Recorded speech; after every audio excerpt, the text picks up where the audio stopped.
ED എന്ന് പറഞ്ഞാൽ നമുക്കറിയാം RSS BJP ഫാഷിസ്റ്റ് ഭരണകൂടത്തിന്റെ ഒരു വേട്ടസേന എന്ന് വേണമെങ്കിൽ പറയാം. ആർവി ബാബു പറയുന്ന ഗീബൽസ്യൻ നുണകൾക്ക് മറുപടി പറയേണ്ട യാതൊരു ആവശ്യവുമില്ല. എന്താണ് ഈ പാർട്ടി എന്ന് ഉദ്ദേശിക്കുന്നത്? ആരെയാണ്? മറ്റാരെങ്കിലും ആണോ? പാർട്ടി എന്ന് ഏതിലോ മെൻഷൻ ചെയ്തു എന്ന് പറഞ്ഞിട്ട് അത് SDP ആണെന്ന് നിങ്ങൾ എന്തിന്റെ അടിസ്ഥാനത്തിലാണ് വിലയിരുത്തുന്നത്? PFIയുടെ രാഷ്ട്രീയ പാർട്ടിയാണ് SDPI എന്ന് കേരളത്തിൽ ആരെയും അല്ല എന്ന് പറഞ്ഞ് വിശ്വസിപ്പിക്കാൻ പറ്റില്ല. SDPI കോർണറൈസ് ചെയ്യാൻ നിങ്ങൾ എന്തിനാണ് വിഖ്യാതപ്പെടുന്നത്? അല്ല, നിരവധി ഉദാഹരണം ഉള്ളതുകൊണ്ടാണ്. അധ്യാപകന്റെ കൈവെട്ട് കേസൊക്കെ ഇവിടെ ഉണ്ടല്ലോ ശ്രീ അജ്മൽ ഇസ്മായിൽ. അങ്ങനെ വെളുപ്പിക്കേണ്ട ഒരു സംഘടനയൊന്നുമല്ല SDPI.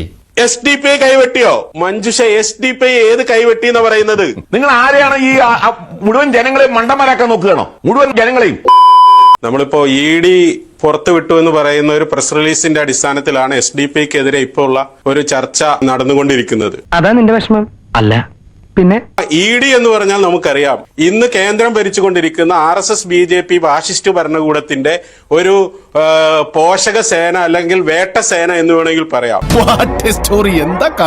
RSSന്റെയും BJPയുടെയും പ്രതിപക്ഷ കക്ഷികൾക്കെതിരായിട്ടുള്ള വേട്ടയ്ക്ക് വേണ്ടി ഇറക്കി വിട്ടിരിക്കുന്ന ഒരു സേനയാണ് ED. ആ ED പറയുന്ന നുണകള്, പച്ച നുണകള് തൊണ്ട തൊടാതെ ആവർത്തിക്കപ്പെടുകയാണ് ഇവിടെ ആർവി ബാബു ഉൾപ്പെടെയുള്ള ആളുകൾ ചെയ്യുന്നത്. ആർവി ബാബു പറയുന്ന ഗീബൽസ്യൻ നുണകൾക്ക് മറുപടി പറയേണ്ട യാതൊരു ആവശ്യവുമില്ല. നിനക്കിതിന് മാസക്കൂലിയ ദിവസക്കൂലിയ? PFIയുടെ ലക്ഷ്യം പൂർത്തീകരിക്കുന്നതിന് വേണ്ടി SDPI ഉണ്ടാക്കിയിരിക്കുന്നു. ഇതാണ് EDയുടെ ഈ റിലീസിൽ പറഞ്ഞിട്ടുള്ളത്.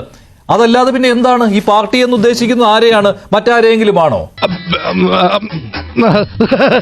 ഈ ചോദ്യം ഇപ്പൊ നിങ്ങള് ഈ സംഗതി EDയോടും അതുപോലെ തന്നെ അതിൽ മെൻഷൻ ചെയ്തിരിക്കുന്ന പോപ്പുലർ ഫ്രണ്ട് എന്ന് പറയുന്ന മുമ്പ് നിരോധിക്കപ്പെട്ട ഒരു പ്രസ്ഥാനത്തിന്റെ എന്ന് പറയുന്നു. പാർട്ടി എന്ന് ഏതിലോ മെൻഷൻ ചെയ്തു എന്ന് പറഞ്ഞിട്ട് അത് SDP ആണെന്ന് നിങ്ങൾ എന്തിന്റെ അടിസ്ഥാനത്തിലാണ് വിലയിരുത്തുന്നത്? SDPIയുടെ ഈ പറയുന്ന മത്സരിക്കാനുള്ള സ്ഥാനാർത്ഥികളെ നിശ്ചയിച്ച് നൽകിയത് PFI ആണല്ലോ. അതെന്തിനു വേണ്ടിയാണ്? PFI ആണല്ലോ സ്ഥാനാർത്ഥികളെ നിശ്ചയിച്ച് നൽകിയത്. ഇപ്പോൾ അറസ്റ്റിലായിരിക്കുന്ന ഫൈസി സാഹിബ് എന്ന് അഡ്രസ് ചെയ്തുകൊണ്ടുള്ള ഒരു കത്ത് അത് പോയിരിക്കുന്നത് കോഴിക്കോട് യൂണിറ്റി ഹൗസിൽ നിന്നാണ്. അത് PFIയുടെ ആണല്ലോ. PFIയുടെ രാഷ്ട്രീയ പാർട്ടിയാണ് SDPI എന്ന് കേരളത്തിൽ ആരെയും അല്ല എന്ന് പറഞ്ഞ് വിശ്വസിപ്പിക്കാൻ പറ്റില്ല. നിന്റെ വേഷം കെട്ട് എന്നോട് എടുക്കണ്ട. ED പുറച്ചു വിടുന്ന വ്യാജ വാർത്തകളുടെ പിന്നിൽ പോയിട്ട് SDPIയെ പറ്റി നിങ്ങൾ പറയുന്നത് എന്താ? SDPIക്ക് കാൻഡിഡേറ്റിനെ നിശ്ചയിക്കാനും SDPIക്ക് തെരഞ്ഞെടുപ്പ് പ്രവർത്തനങ്ങൾക്ക് ഇടാനും അതിന്റെ ബ്രാഞ്ച് കമ്മിറ്റിയുണ്ട്, പഞ്ചായത്ത് മുനിസിപ്പൽ കമ്മിറ്റികളുണ്ട്, മണ്ഡലം കമ്മിറ്റികളുണ്ട്, ജില്ലാ കമ്മിറ്റികളുണ്ട്, സ്റ്റേറ്റ് സെക്രട്ടേറിയറ്റ് ഉണ്ട്, സ്റ്റേറ്റ് കമ്മിറ്റിയുണ്ട്, നാഷണൽ കമ്മിറ്റികളുണ്ട്. അങ്ങനെ പല സംഭവങ്ങളും നിങ്ങൾക്ക് ഒഴിവുണ്ടെങ്കിൽ ഞാൻ കംപ്ലീറ്റ് ആയിട്ട് കാണിച്ചു തരാം. ഇങ്ങനെ ഘടകങ്ങളുള്ള ഒരു പാർട്ടിക്ക് വേറെ ആരോ ഏതോ സ്ഥാനാർത്ഥികളെ പടച്ചുവിടുന്നു എന്ന് പറഞ്ഞാൽ എങ്ങനെയാണ് പൊതുസമൂഹം വിശ്വസിക്കുക? എന്റെ അമ്മച്ചി എന്തൊരു പെർഫോമൻസ്. ഇപ്പോഴും അങ്ങനെയാണോ? PFIയുടെ രാഷ്ട്രീയ സംഘടനയല്ല SDPI എന്നാണോ? നിനക്ക് വല്ല പ്രാന്തണ്ട ഈ ഉളകളോട് വർത്താനം പറയാം. SDPI എന്ന് പറയുന്നത് ഈ നാട്ടിൽ പ്രവർത്തിച്ചുകൊണ്ടിരിക്കുന്ന സ്വതന്ത്ര രാഷ്ട്രീയ പ്രസ്ഥാനമാണ് SDPI. ഇതിലും ഭേദം വൈറ്റ് വാഷ് ചെയ്യായിരുന്നു. എന്നാ പിന്നെ ഞാൻ മറ്റേ എടുക്കട്ടെ. മറ്റേത് ഏത്? RSSന് അടിമപ്പെടാതെ, അടിമത്തം പേരാതെ അതിനെ ശക്തമായിട്ട് എതിർത്തുകൊണ്ടിരിക്കുന്ന പ്രതിരോധത്തിന്റെ രാഷ്ട്രീയം ഉയർത്തുമ്പോ അതിനെതിരെ ഭരണകൂടം വേട്ടയുമായിട്ട് വരുമ്പോ അതിനെ മാത്രം പ്രൊമോട്ട് ചെയ്തുകൊണ്ട് അതിൽ ഏതെങ്കിലും ഒരു രീതിയിൽ SDPI കോർണറൈസ് ചെയ്യാൻ നിങ്ങൾ എന്തിനാണ് വിഖ്യാതപ്പെടുന്നത്? ഈ നായിന്റെ മോനെ ഇനി ഞാൻ കൊന്നുകളയും. നിരവധി ഉദാഹരണം ഉള്ളതുകൊണ്ടാണ്. അത് കോർണർ ചെയ്യലല്ല. അല്ല, അധ്യാപകന്റെ കൈവെട്ട് കേസൊക്കെ ഇവിടെ ഉണ്ടല്ലോ.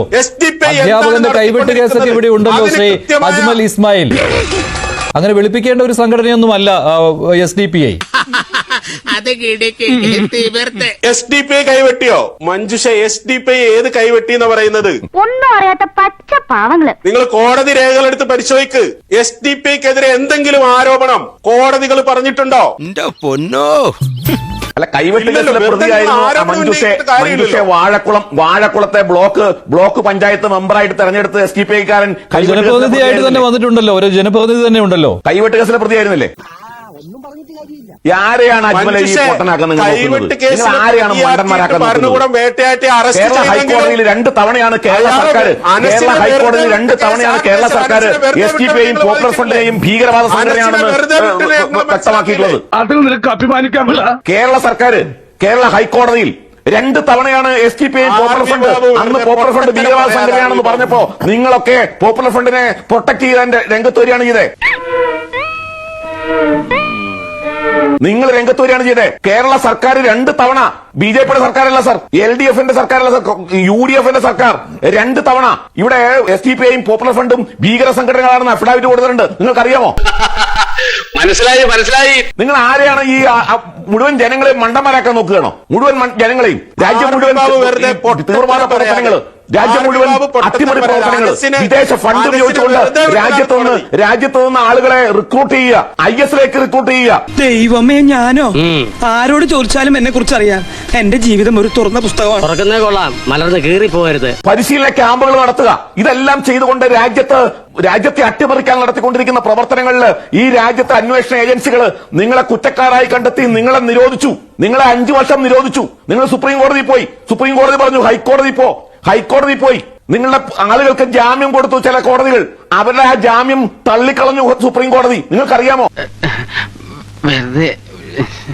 നിങ്ങൾ ഈ രാജ്യത്തെ അട്ടിമറിക്കാൻ ശ്രമിക്കുന്ന ഭീകര ശക്തികളാണ്. നിങ്ങൾക്ക് താലിബാനുമായിട്ട് ബന്ധമുണ്ട്, നിങ്ങൾക്ക് ലഷ്കർ തൊയ്ബായിട്ട് ബന്ധമുണ്ട്, നിങ്ങൾ ISIലേക്ക് റിക്രൂട്ട് ചെയ്ത പാർട്ടിയാണ്. അയ്യേ, ഈ ചന്തു അരവിന്ദനൊന്നും ആ ടൈപ്പല്ല. അപ്പൊ നീയോ? ഞാൻ നേരത്തെ ആ ടൈപ്പല്ലല്ലോ. എന്നിട്ട് നിങ്ങൾ ഈ നാട്ടുകാരെ മുഴുവൻ പറ്റിക്കാൻ വേണ്ടിയിട്ട് ഇവിടെ വന്നിട്ട് RSS എന്ന് 4 നേരം വിലപിച്ചിട്ടൊന്നും കാര്യമില്ല. RSS 100 വർഷമായിട്ട് ഇവിടെ പ്രവർത്തിക്കുന്ന സംഘടനയാണ്. നിങ്ങളുടെ സർട്ടിഫിക്കറ്റ് ഒന്നും വേണ്ട. അതിനെക്കുറിച്ച് വിവരമില്ലാത്തത് കൊണ്ടാ നിങ്ങൾ ഇപ്പൊ ഈ ചോദ്യം ചോദിച്ചത്. ഈ രാജ്യത്തെ ജനങ്ങൾ സർട്ടിഫിക്കറ്റ് കൊടുത്തിട്ടുണ്ട്. നിങ്ങൾക്ക് 4 മെമ്പർമാര്. അതുകൊണ്ടാണ് ഞാൻ പറഞ്ഞ കൈവെട്ട് കേസിലെ പ്രതിയെ ജയിപ്പിച്ച നാടാണിത് കേരളം. എന്തൊരാളുകളാ ഭഗവാനാ ഇത്. അതുകൊണ്ട് നിങ്ങൾ 4 മെമ്പർമാരെ ജയിപ്പിച്ചു എന്നുള്ളതിന്റെ മസിൽ കാണിച്ചൊന്നും കേരളത്തിലെ ജനങ്ങളെ ഭയപ്പെടുത്താൻ നോക്കണ്ട, ഞങ്ങളെ ഭയപ്പെടുത്താൻ നോക്കണ്ട. മനസ്സിലായോ? അപ്പൊ അതുകൊണ്ട് നിങ്ങളുടെ മുട്ടുമുണ്ട് അഴിഞ്ഞു വീണിരിക്കുകയാണ് അജ്മൽ. നിങ്ങൾ പെരുവഴിയിൽ നഗ്നനായിരിക്കുകയാണ്. നിങ്ങളുടെ കള്ളത്തരം പൊളിഞ്ഞിരിക്കുന്നു. മണ്ടത്തരം കാണിക്കാനുള്ള ബുദ്ധി പോലും അവനില്ല. പേടിക്കേ വേണ്ട. നിങ്ങളെക്കുറിച്ച് അന്വേഷണ ഏജൻസികൾ കൃത്യമായി വിവരം നൽകിയിരിക്കുന്നു. നിങ്ങൾക്ക് അതിനെ ഡിഫെൻഡ് ചെയ്യാൻ സാധ്യമല്ല. ഇത് വളരെ കൃത്യമായിട്ടല്ലേ പറഞ്ഞിരിക്കുന്നത്. പോപ്പുലർ ഫ്രണ്ട് പണം കൊടുത്തിരിക്കുന്നു. തെളിയിക്കണം. തെളിയിച്ചാൽ ഫൈസി സാഹിബ് എന്ന് പറഞ്ഞുകൊണ്ടുള്ള കത്താണ്. ഫൈസി സാഹിബ് ആരാണ് സർ? SDPIയുടെ പ്രസിഡന്റ് അല്ലേ? ഫൈസി സാഹിബിനെ അഡ്രസ് ചെയ്തുകൊണ്ടുള്ള കത്ത് കൊടുത്തിരിക്കുന്നു. നിങ്ങൾ കാൻഡിഡേറ്റിനെ നിശ്ചയിക്കുമ്പോൾ എന്തെല്ലാം കാര്യങ്ങൾ ശ്രദ്ധിക്കണം എന്ന് പറഞ്ഞുകൊണ്ട്. ഇത്രയും തലതെറിച്ച പിള്ളേ ഈ നാട്ടിൽ വേറെ ഇല്ല. പറഞ്ഞില്ലേ? എന്നിട്ട് നിങ്ങളിവിടെ ഒന്ന് ന്യായീകരിക്കുന്നു. എനിക്ക് ശരി, അജ്മൽ പറഞ്ഞോളൂ. ഇതെല്ലാം ഉള്ളതാണല്ലോ. ഈ ഡോക്യുമെന്റുകളൊക്കെ കള്ളമാണെന്ന് ഒറ്റയടിക്ക് നിങ്ങൾക്ക് പറയാൻ പറ്റുമായിരിക്കും. പക്ഷേ ഈ ഫൈസി എന്ന് പറയുന്നയാൾ നിങ്ങളുടെ ദേശീയ പ്രസിഡന്റ്, PFIയിൽ നിന്ന് ഫണ്ട് മേടിച്ചിട്ടുള്ള കാര്യവും അതുപോലെ തന്നെ കാൻഡിഡേറ്റ്സിനെ നിശ്ചയിക്കുന്നത് ഫൈസി സാഹിബ് എന്ന ആൾക്ക് അല്ല, PFIയിൽ നിന്ന് നിർദ്ദേശം കിട്ടിയ കാര്യവും ഇതെല്ലാം നിങ്ങൾ ഇല്ല എന്ന് ഒറ്റയടിക്ക് പറഞ്ഞൊഴിയാൻ കഴിയുകയില്ല. എന്നെ മണ്ണരാക്കാൻ നോക്കാം. RV ബാബു ഇവിടെ പുലമ്പുന്ന സ്വബോധം നഷ്ടപ്പെട്ട് പറയുന്ന കാര്യങ്ങൾ വളരെ വ്യക്തമാണ്. അനസിനെ കുറ്റക്കാരനല്ല എന്ന് കണ്ടിട്ട് പ്രൊഫസർ അനസ് എന്ന് പറയുന്ന വാഴക്കുളം ബ്ലോക്ക് പഞ്ചായത്ത് മെമ്പറിനെ കുറ്റക്കാരനല്ല എന്ന് കണ്ട് വെറുതെ വിട്ടത് NIA കോടതിയാണ്. RV ബാബു പറയുന്ന IS-ന്റെയും അതുപോലെ തന്നെ പ്രവർത്തനത്തിന്റെയും ബന്ധത്തിന് നിങ്ങളെ ഭരണകൂടം കൊണ്ടുവരട്ടെ. വൃത്തികെട്ടവൻ.